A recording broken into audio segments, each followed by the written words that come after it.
Muy bienvenidos de nuevo a otro programa donde estamos analizando detalles importantes del libro de Marcos. De la serie de 13 capítulos, como anunciamos al principio, nos situamos en el capítulo 8. Volvemos a la idea de Jesús como pedagogo, Jesús como maestro.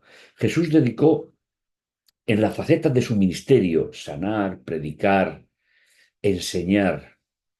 La enseñanza se convirtió posiblemente en el aspecto más fundamental y el legado más importante del Mesías, del Dios hecho ser humano, para que podamos comprender el reino de Dios y podamos comprender cuál fue la síntesis de su ministerio mientras estuvo entre nosotros.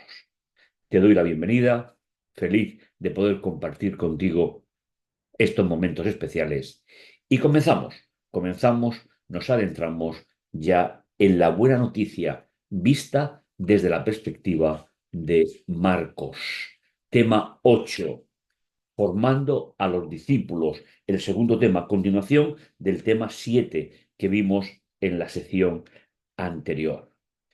El texto para recordar y meditar como centro del programa de hoy se encuentra en Marcos capítulo 10, versículo 45, porque tampoco este ser humano ha venido para que le sirvan, sino para servir y para dar su vida en rescate, es decir, el precio de la liberación, el rescate para todos.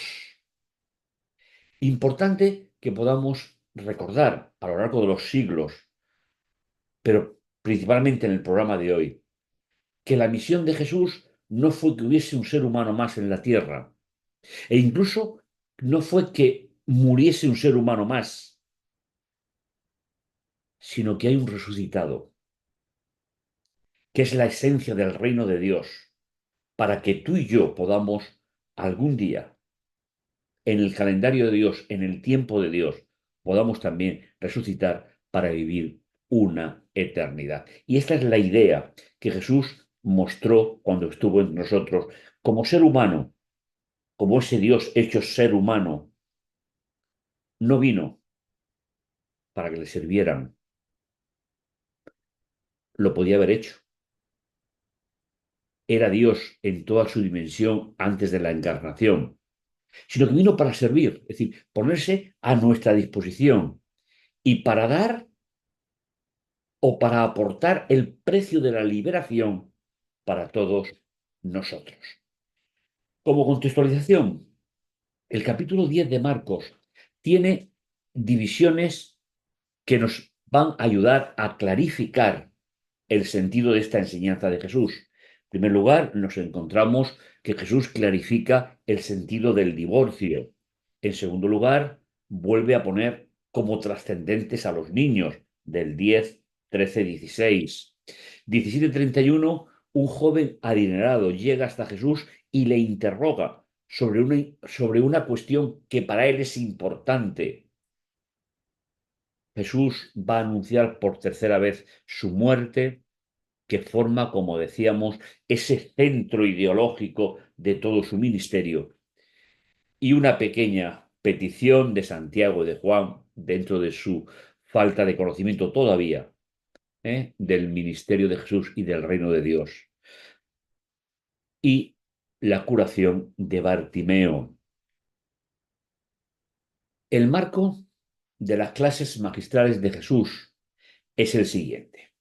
Jesús da, da su opinión sobre el divorcio que había dentro de la propia tradición de los padres. Como ya hemos dicho a lo largo de toda la serie, en la época de Jesús, las instituciones religiosas no leían la Biblia que tenían, no la leían por sí sola, sino que siempre la leían a través de una interpretación o una tradición oral llamada de los ancianos, de los padres.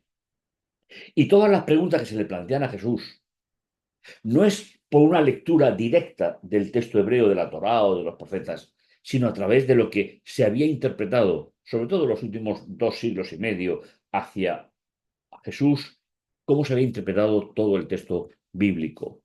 Jesús abre una nueva realidad sobre la infancia. Los hijos eran preciados. Todos los israelitas querían ser padres de hijos porque a través de ellos vendría el Mesías. Es decir, no es un concepto como se pueda interpretar de forma superficial, pero a la hora de la verdad no tenían un lugar en la sociedad que permitiera su desarrollo integral. Un joven acaudalado le presenta a Jesús un concepto vital en la tradición de los padres, cómo heredar la vida eterna. Para ellos, la salvación se heredaba por ser miembro del pueblo de la alianza. La sanación de un vidente y Jesús va a entrar directamente como comienzo de la sección de hoy. Clarificación o clarificando el sentido de divorcio. No deberíamos de entrar a evaluar, a leer esta sección como un concepto global de divorcio, sino cómo las escuelas de pensamiento de la época trataban el tema. Resulta necesario recordar que Jesús no está legislando. Jesús no tiene la capacidad de ir en contra de la primera alianza. El problema es cómo entienden las diferentes tendencias judías el tema del divorcio. Dejó aquel lugar, capítulo 10, versículo 1, y se dirigió a la región de Judea. Vamos centrándonos alrededor del templo, de las grandes instituciones. De nuevo acudió la gente donde él y como acostumbraba se puso a enseñarles.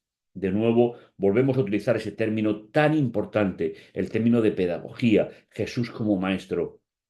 Tengo que reconocer que si pudieses hacer una disección entre predicar, sanar y enseñar, aun siendo todas igual de importantes, en mi caso me persuade muchísimo el Jesús como maestro. Porque además en la sociedad donde él vivía, las ideas se enfrentaban a través de las diferentes escuelas. Y para la época, Jesús era un maestro más que enseñaba, pero enseñaba de forma diferente. Se acercaron unos fariseos para ponerle. Las versiones suelen traducir a prueba, pero esta no es la idea del término original, sino para interrogarlo, para preguntarle, ¿puede el marido liberar, poner en libertad a la mujer? Literalmente, el término que se suele traducir por repudiar, aunque no es exactamente la idea, significa alejar y soltar, es decir, permitir que se aleje. Sería un poco la idea literal. Una lectura superficial puede inducir a error a un lector actual. La respuesta de Jesús hay que leerla desde la perspectiva de la provocación a la que estaba siendo otra vez sometido por las diferentes escuelas de pensamiento. No deberíamos de ver intencionalidades que no se justifican en los textos. Simplemente hay diferentes escuelas, dos de las grandes, ¿eh? Eh, estaban presentes en la época de Jesús y o interpretaban el tema del divorcio, una muy estricta y otra más liberal. Y eso hacía que las personas pues no tuviesen claro cuál era la postura que se debía de tener. Él, a su vez, le preguntó, ¿qué mandó, ordenó Moisés? Jesús pretende presentar el tema fuera de la tradición. Estoy convencido que la tradición en el mundo religioso es un concepto que va en contra de la inspiración. Y en la época de Jesús era algo muy, muy patente. Tras recordar los textos fundamentales sobre el origen del matrimonio, de Génesis, sobre todo uno y 2, ellos le respondieron: Moisés permitió escribir acta de divorcio, es decir, liberar, poner en libertad, indultar, tomado de Deuteronomio 24, un texto que se dio para proteger a la mujer en el sistema patriarcal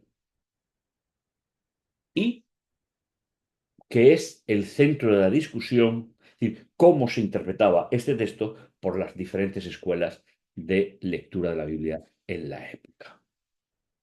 Jesús les dijo: escribió para vosotros este mandato, orden, decreto, a causa de la dureza del corazón, a causa de la obstinación, que son dos formas de traducir el término. La solución al problema planteado, no al tema del divorcio, como decíamos, según la Torá, sino al tema del divorcio en la época de Jesús. Él le dijo: quien libere o ponga en libertad a su mujer y se case con otra, comete adulterio contra ella. ¿Veis que Jesús está dándole un valor especial a la mujer? Nosotros, en nuestra época, en nuestra cultura, el divorcio lo, lo hacemos o lo entendemos o se entiende como una ruptura entre dos personas, pero en igualdad de condiciones. Sin embargo, en la época de Jesús, la mujer estaba súper protegida y Jesús le responde para dar valor a esa protección.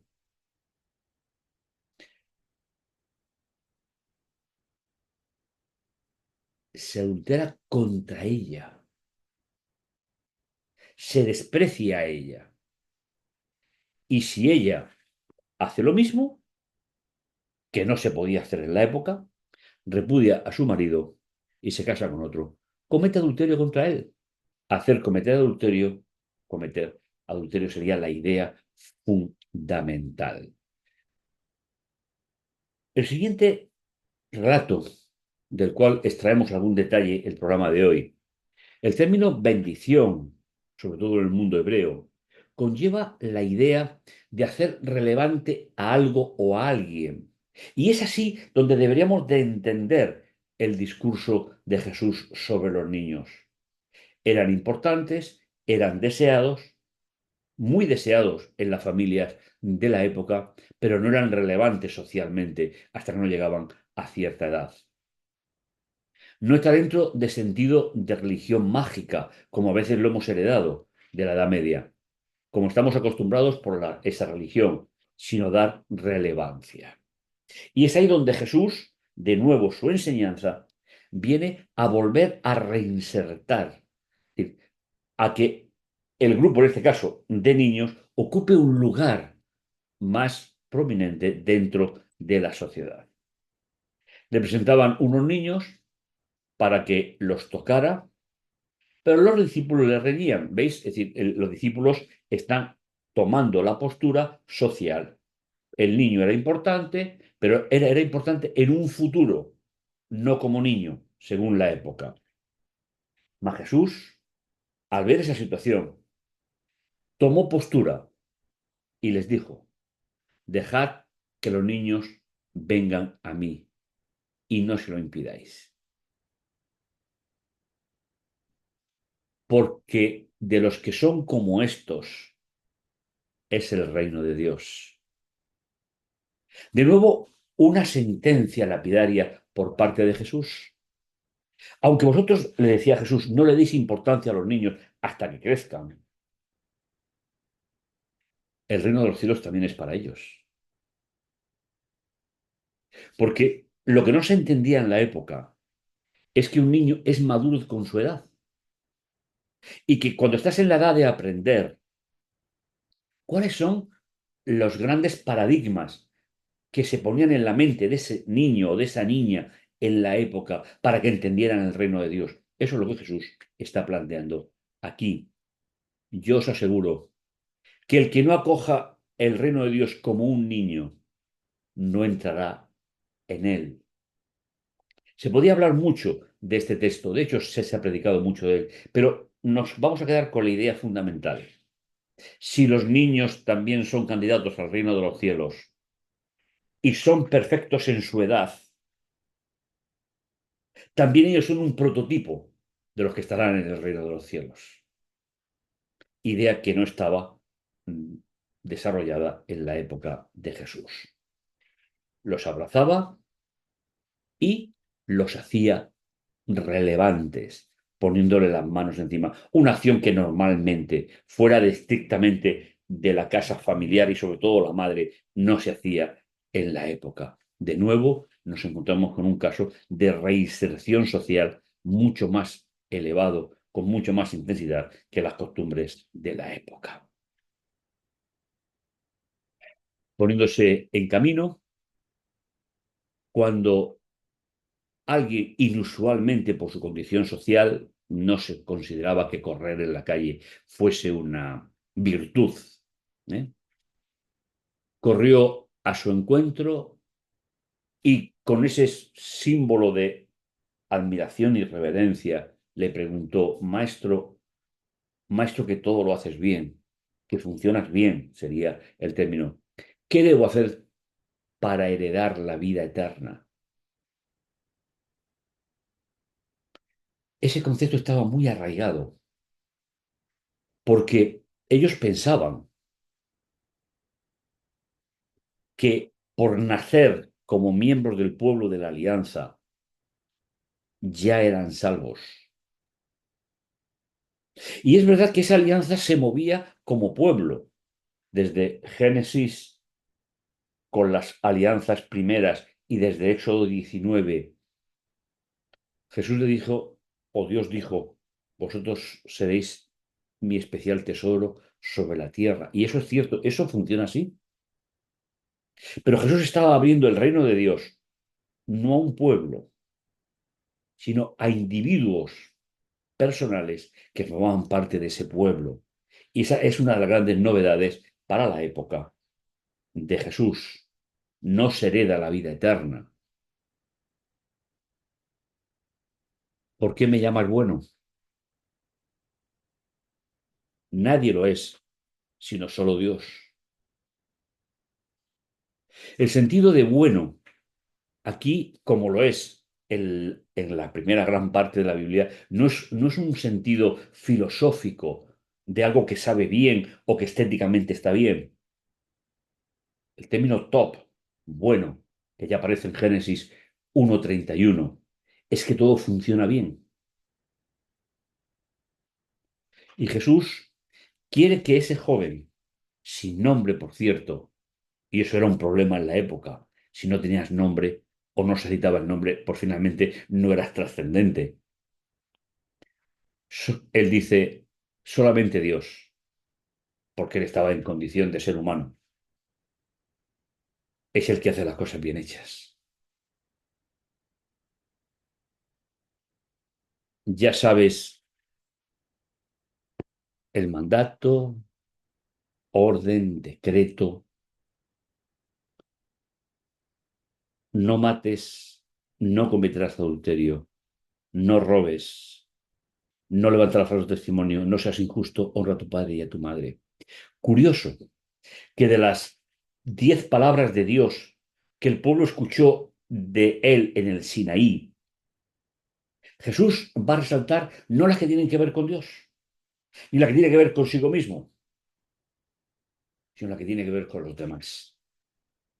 Porque desde el punto de vista de las necesidades pedagógicas de la época, había que reinsertar el valor del ser humano en todas sus dimensiones en la vida diaria, tanto como en la vida religiosa.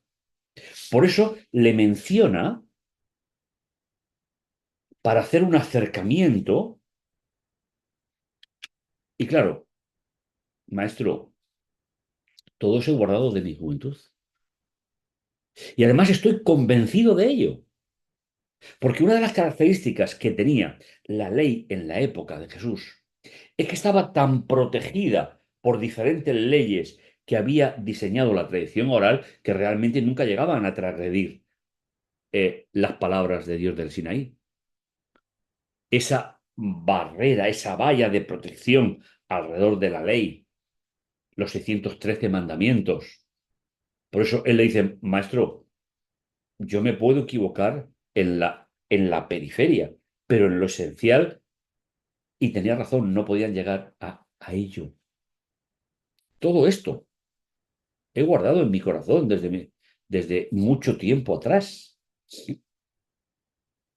Jesús, mirándolo con una mirada de las que se clavan en el corazón de las personas, no para herir, sino para rescatar.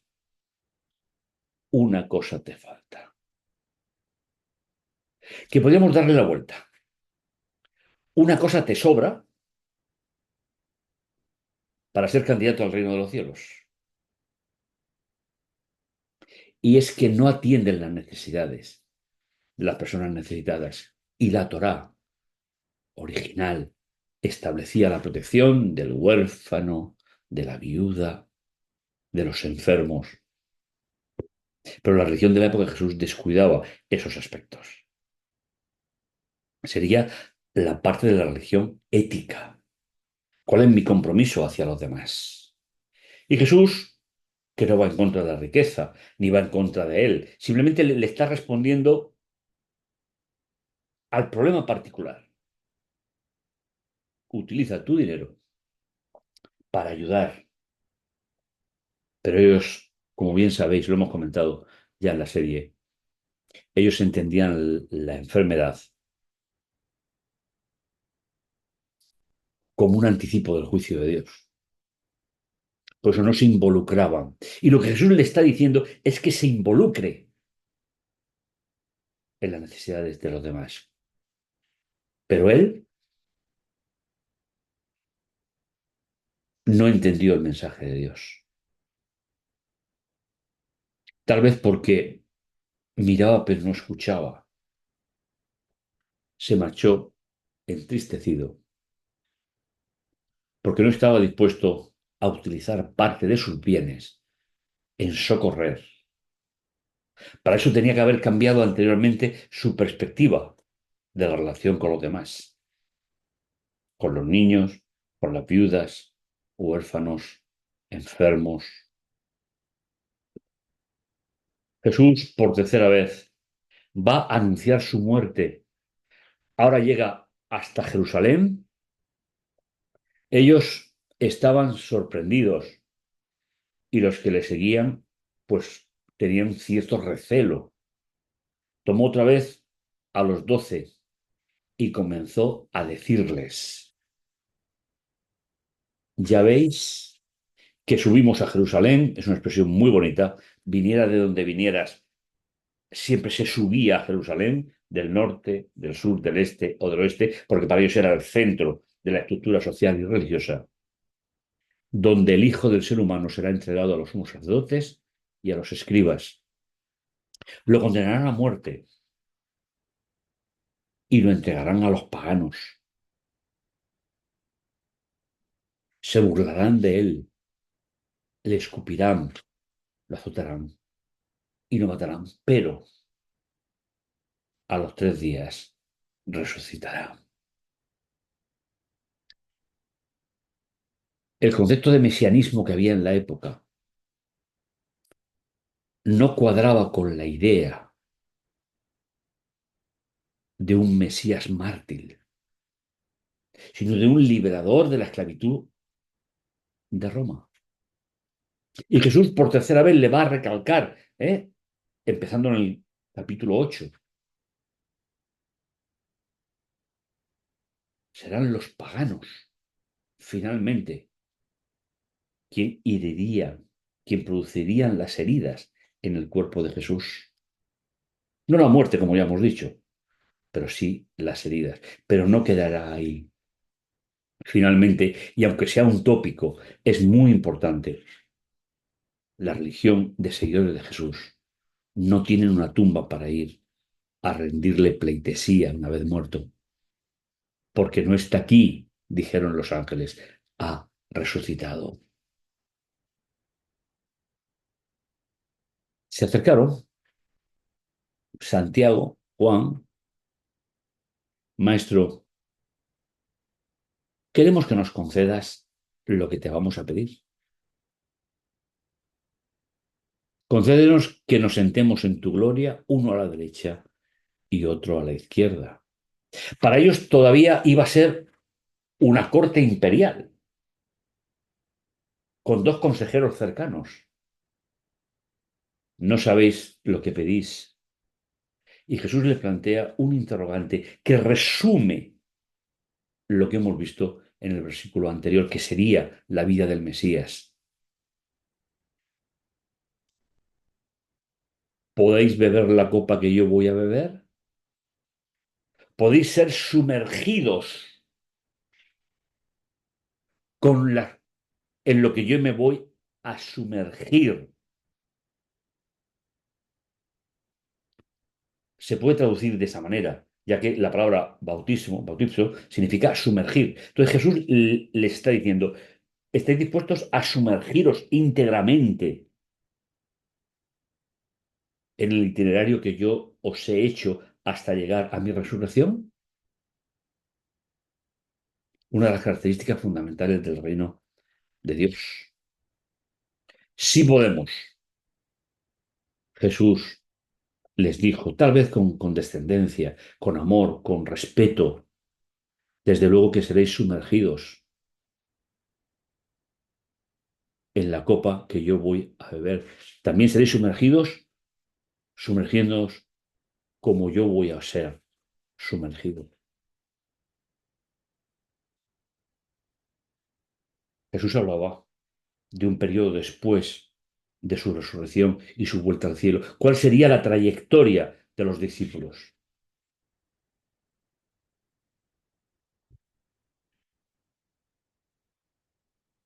Y el que quiera ser el primero entre vosotros en ese reino especial, que sea servidor de todos.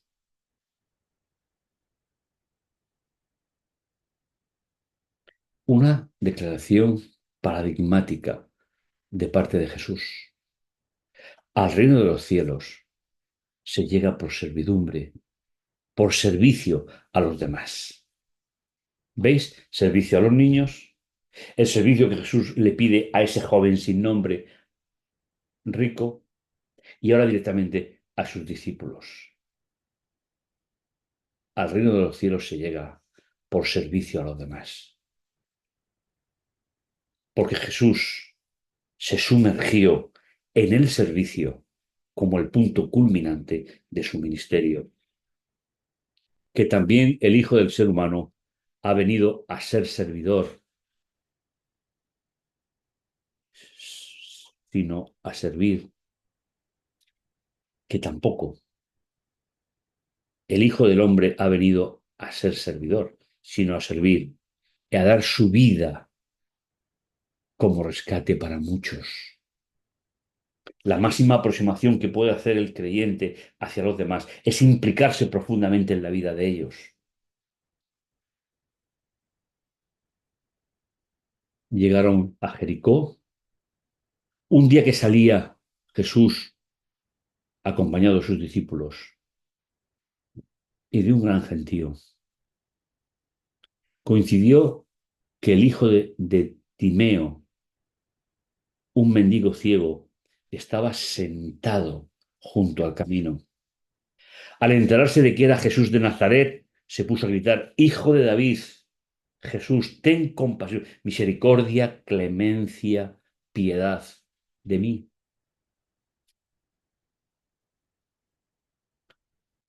En cierto modo le dice, implícate conmigo.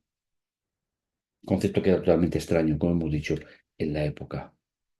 Jesús le preguntó, ¿qué quieres que haga por ti?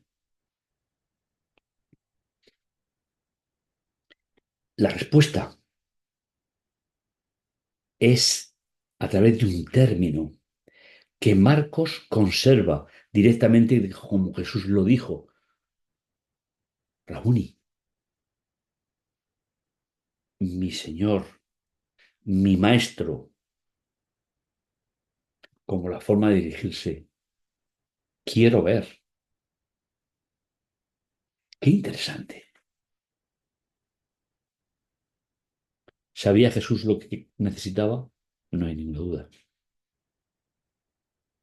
Pero Jesús necesita siempre la implicación libre del ser humano. Finalmente, Jesús le dijo, vete, tu confianza, tu compromiso, tu estabilidad conmigo te ha salvado. Al instante recobró la vista y le seguía por el camino. Qué interesante que volvamos a este término, de lo que se suele traducir por fe. Vete, tu confianza en mí te ha salvado. Y esa es la gran lección que como maestro Jesús quiere para cada uno de nosotros. Y por eso es bueno resaltarlo como punto y final del programa de hoy. Solo la confianza, la estabilidad, el compromiso con Jesús salva. Si te preocupas de los demás, es porque tienes un compromiso con Cristo.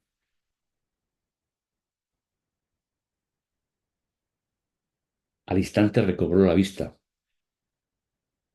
Cuando Jesús vuelva, no servirán los grandes discursos ni las grandes acciones. O esas acciones son consecuencia de la confianza, el compromiso y la estabilidad con Jesús. O serás un buen ser humano, pero no serás un candidato al reino de los cielos. Jesús te llama y me llama para que podamos entender y transmitir lo que el mundo necesita. La sociedad no necesita sermones. La sociedad ni tan siquiera necesita vidas impecables de los seres humanos, aunque son necesarias para la vida. La sociedad necesita el testimonio de que en tu vida Jesús existe, de que en mi vida Jesús está y que por esa forma de vivir con la confianza y la estabilidad en Jesús, otros podrán tomar el testimonio para también desear vivir de esa manera hasta que Jesús vuelva. Ese es mi deseo y te invito a que te lo plantees, incluso yo mismo para mi vida, plantearlo para ser un ejemplo de relación personal y estable con Jesús mientras esperamos su venida. Que el Señor te bendiga, que el Señor tenga hoy un encuentro contigo y si te apetece, nos encontramos en el siguiente programa. Que el Señor te bendiga.